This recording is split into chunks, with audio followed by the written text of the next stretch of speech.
कभी आपने देखा है कुछ क्रिसमस के प्रोग्राम्स में सेलिब्रेशन, जोश इतना ज्यादा रहता है, जीसस छुप जाता है। और वैसे भी आपको पता है छोटा वाला जीसस सबको पसंद है। केक लेके आया, पेस्ट्री लेके आता है, भेड़ों के लिए शराब भी लेके आता है ना। 25 दिसंबर है, आज तो मैं पिएगा। छोटा वाला जीसस सबको पसंद है। क्यों? केक लेके आया है, पेस्ट्री लेके आया है, डांस लेके आया है। एडल्ट जीसस किसी को पसंद नहीं है, क्योंकि वो कहता है पश्चाताप करो, ही से रिपेंट। छोटा वाला यीशु तो बहुत पसंद है ना, डांस जो करवाता है लड़के लड़कियों को आजकल, वो लेट्स सेलिब्रेट।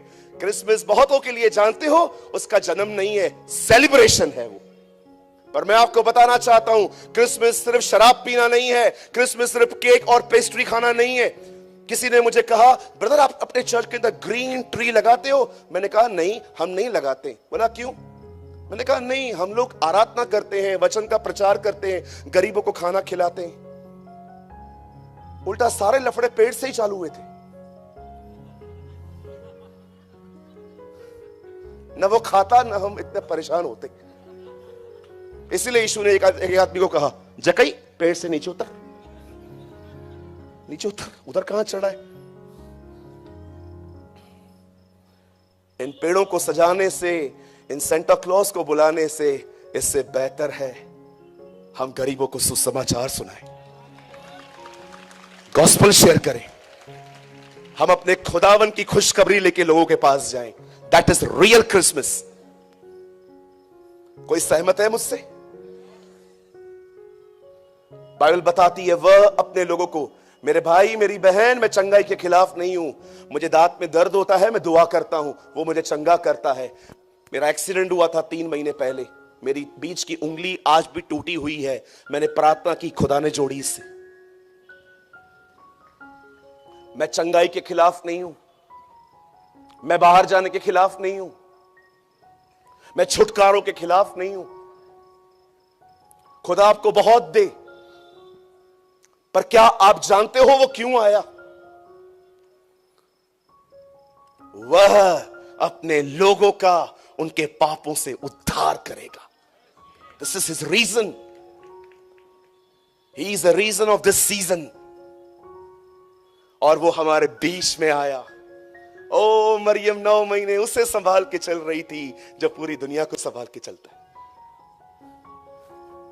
और कलाम कहता है 9 महीने के बाद वो बाहर आया, 8वें दिन उसका खतना हुआ। और कलाम कहता है उसके बाद वो अपने परमेश्वर और मनुष्य के अनुग्रह में बढ़ता गया, वो ढील ढोल में बढ़ता गया, वो बुद्धि और पवित्र आत्मा में बढ़ता गया।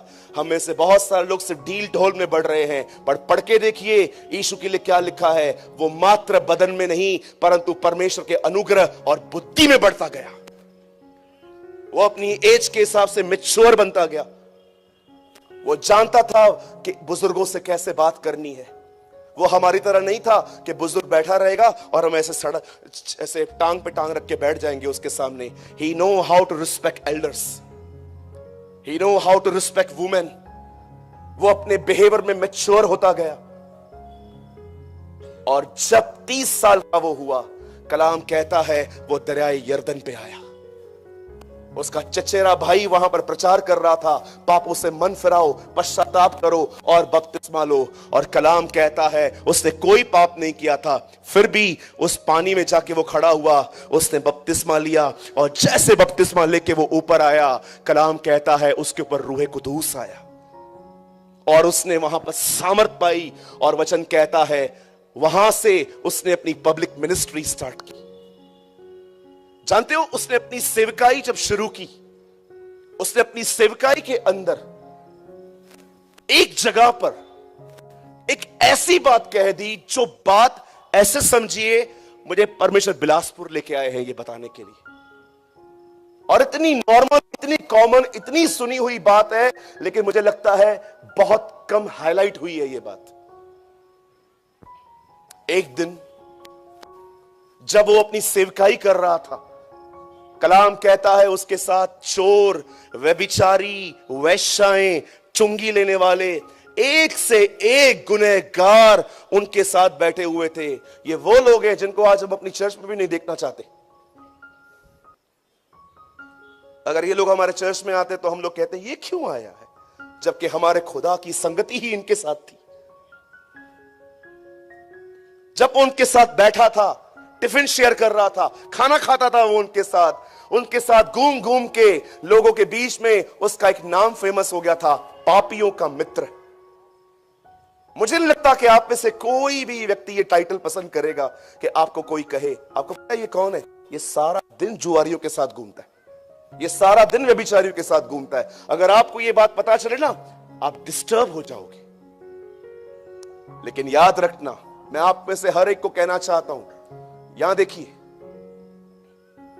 आप चाहते हैं लोग आपकी आलोचना न करें, आप चाहते हो लोग आपकी बुराई न करें, आप चाहते हो लोग आपके बारे में कुछ भी खिलाफ बात न करें। एक काम करो, सेवा बंद कर दो,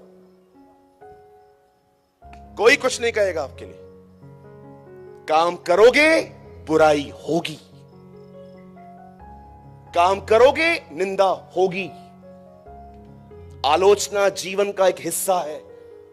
बुराई, नेगेटिव कमेंट्स, नेगेटिव चीजें आपके लिए बोलना एक जिंदगी का एक जो है एक हिस्सा है। इससे भागिए मत। एक आदमी आया मेरे पास भाग भाग के, सूरज भाई ये आपके लिए बहुत कुछ बोलता रहता है। मैंने बोला क्या बोल रहा है? मैं खाना खा रहा था, ये बोल रहा है, ये बोल रहा है, ये बोल रहा है, ये बोल रहा है। मैंने कहा बस। बोला आपको फर्क नहीं पड़ता? मैंने कहा बिल्कुल नहीं, मैं अचार खा रहा था, बिल्कुल नहीं। हाँ मैं खाना खा रहा था, अचार भी थी मेरे साथ। मैं ऐसे आंख चूस के, कुछ भी नहीं यार। क्यों? मैंने कहा 2 मिनट रुक, बताता हूं। मैंने खाना खाया, नैपकिन लिया, मुंह साफ किया। मैंने उसको कहा देख, उसे पूरा हक है बोलने का, हमें पूरा हक है नहीं सुनने का। Very simple. मैं आपको भी कहना चाहता हूं, आप काम करेंगे आपकी बुराई होगी। नहीं, आप चाहते हो बुराई ना हो, सिंपल काम करना बंद कर दो, शांत बैठो चुपचाप से घर में, आराम से बैठ जाओ, हल्लेलुया हल्लेलुया, घर पे आराधना करो। काम करोगे बुराई होगी। और याद रखिएगा, खाली बर्तन अधिक शोर मचाते।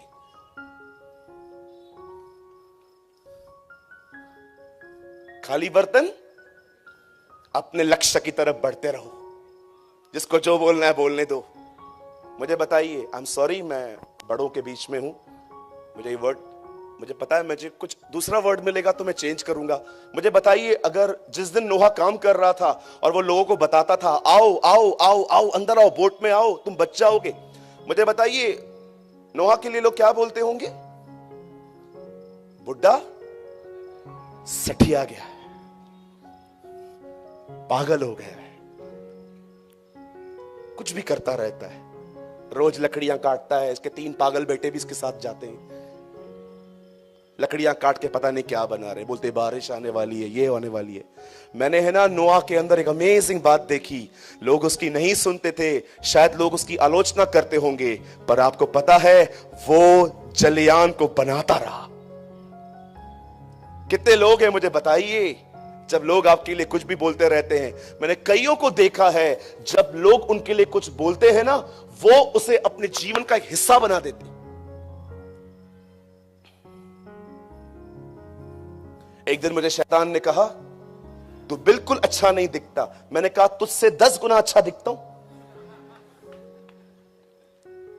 तुझसे 20 गुना अच्छा दिखता हूं कालू कालिया। एक दिन मुझे टांगों में दर्द हुआ, मुझे बोलता है तेरे को चिकनगुनिया हो गया है। विश्वास करो, जानते हो मैंने क्या किया? तुझे ही चिकनगुनिया हुआ है। मैं उसको रिप्लाई करता हूं, हमारे चर्च में पता है शैतान का नाम क्या है? जानना चाहते हैं? अगर ये नाम यहां पर किसी का है तो आपके लिए बिल्कुल भी नहीं है। हमारे चर्च में उसका नाम है ठाकुर। 1980s में एक पिक्चर आई थी रमेश सिप्पी की, शोले, उसमें एक कैरेक्टर था ठाकुर, हमेशा शॉल ओढ़े हुए था। धर्मेंद्र हमेशा उसको मिसअंडरस्टैंड करता था कि ये लड़ने क्यों नहीं आता।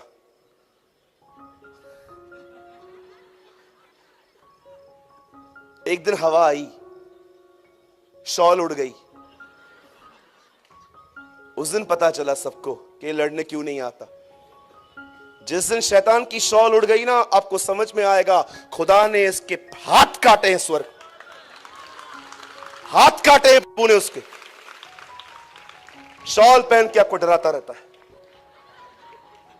अरे गब्बस, मैं उसको बोलता हूं चुप रहे, बड़बड़ करता रहता है, ये होऊंगा वो होऊंगा। मेरे परमेश्वर ने तेरी हालत क्या की है। आपको पता है यीशु ने उसे तीसरे स्वर्ग से दूसरे में फेंक दिया। उसके बाद आपको पता है अब कलीसिया उसको दूसरे से पहले पे लेके आएगी, उसके बाद पैरों के तले, और अंत में जब खुदा आएगा वो उसे अथाह कुंड में ले जाएगा। उसका डिक्लाइन शुरू हो चुका है। मैं आपको कहना चाहता हूं उसका डिक्लाइन शुरू हो चुका है। वो हर दिन नीचे जा रहा है, नीचे जा रहा है, नीचे जा रहा है, नीचे जा रहा है। और हमारे खुदा को देखो, वो हर दिन ऊंचा उठ रहा है, ऊंचा उठ रहा है, ऊंचा उठ रहा है। हालेलुया। एथियस्ट कहता है कोई खुदा नहीं है। एग्नोस्टिक कहते हैं हो सकता है एक खुदा हो। सेक्स वर्कर कहते हैं सेक्स खुदा है। ताकतवर कहता है ताकत खुदा है। अमीर कहता है पैसा खुदा है। एक दिन सारे ओपिनियन खत्म हो जाएंगे और पूरी पृथ्वी जानेगी कि वही खुदा है। और याद रखिए, जीवन की सौगंध, हर घुटना टिकेगा, हर जुबान स्वीकार करेगी कि वो परमेश्वर है। वो था, वो है, वो आने वाला है। उसे छोड़ कोई खुदा नहीं है। इससे पहले कि दुनिया बने वो था, दुनिया के खत्म होने के बाद भी वही रहेगा। शैतान से मत डरिए, वो आपसे डरता है। Understand your inheritance. अपनी वसीयत को पहचानो जो खुदा ने क्रूस पे आपके लिए खरीदी है।